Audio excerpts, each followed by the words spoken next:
Hey, what's up guys, it's Vertical Hoops here, and in this episode of NBA 2K15, I'm continuing the MyGM series with the Milwaukee Bucks. Now, starting off in this episode, I'm looking at our past 3 games, which we won all of them, so we're on a 3-game win streak, and in that first game against the Knicks, OJ Mayo was our leading scorer, and the game against the Nets, Ersan Ilyasova had the double-double, and then in the game against the Raptors, it's where I came in at the end, and Chris Milton was the player of the game, so he helped us out there.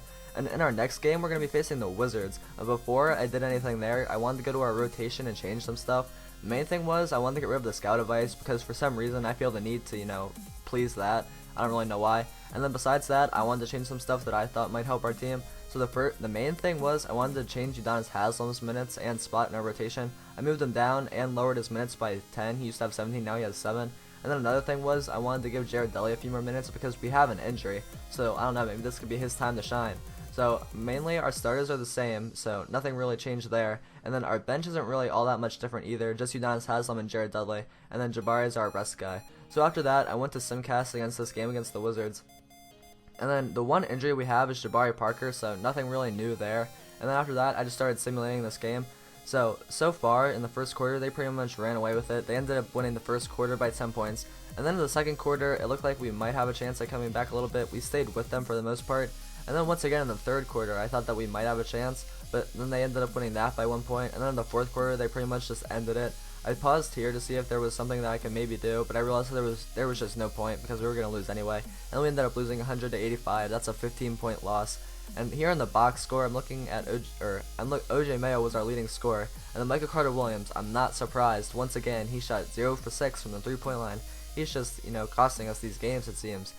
Our main struggle is the 3-point shooting as a whole team. We're 5 for 23, and we also had 16 turnovers, so that was just an overall bad game for us. Really sloppy. I just don't know what to do about there. We need to change something. I just don't know. So after that, I want to look at Michael Carter-Williams.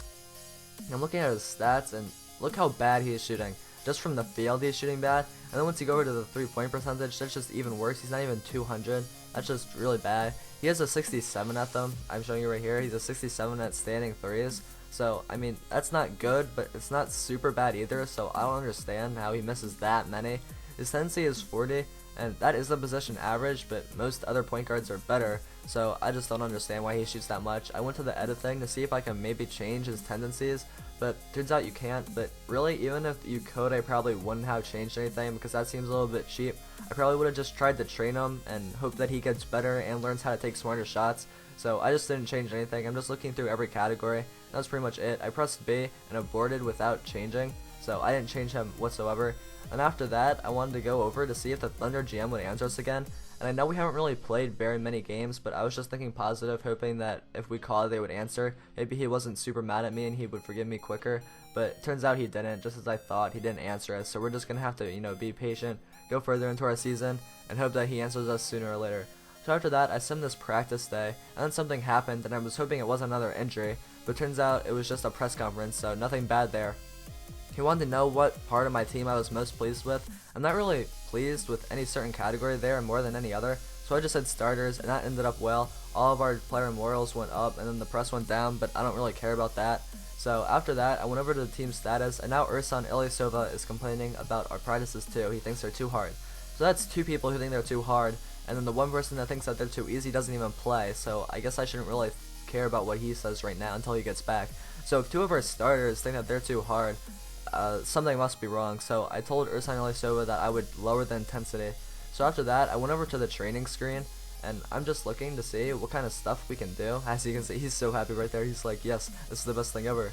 So I'm looking at the training screen, and I'm just if you look under each one of these things, it says that the intensity is very high, and then if you look at the home intensity and road intensity, they're both medium, so I don't understand how that adds up to very high.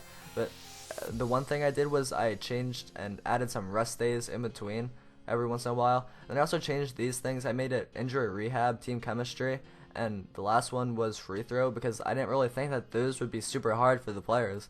I was thinking that if they thought they were too hard, I would give them an easy practice, but somehow that's still very high. I even changed the intensity to make it low. So I don't understand how to lower it because it seems to be very high somehow, and I just don't understand it. I'm adding rest days, but nothing's really changing. So if any of you guys know how to help out with that to make it so that players don't complain and that the training isn't super hard, then that would be helpful. but I pretty much just did everything that I thought I could, and then that was it. So after that, our assistant GM wanted to tell us that if I wanted to do anything with my staff, there's a staff menu. And that was kind of a waste of time because I already knew about the staff menu, and it looked like I was being mean to him, so I kind of felt bad, but that was just really kind of pointless. I mean, there's something really there to see.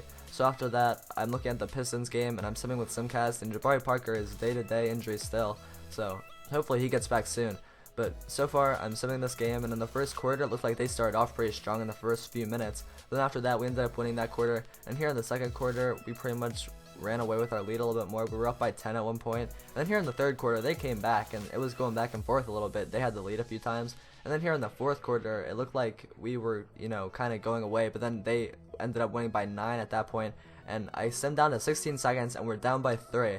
So I was thinking if it's their ball, then it's over, but if it's ours, we have a chance at a game winner, and luckily it was ours. So there's 16 seconds, and we have a chance to send this game to overtime.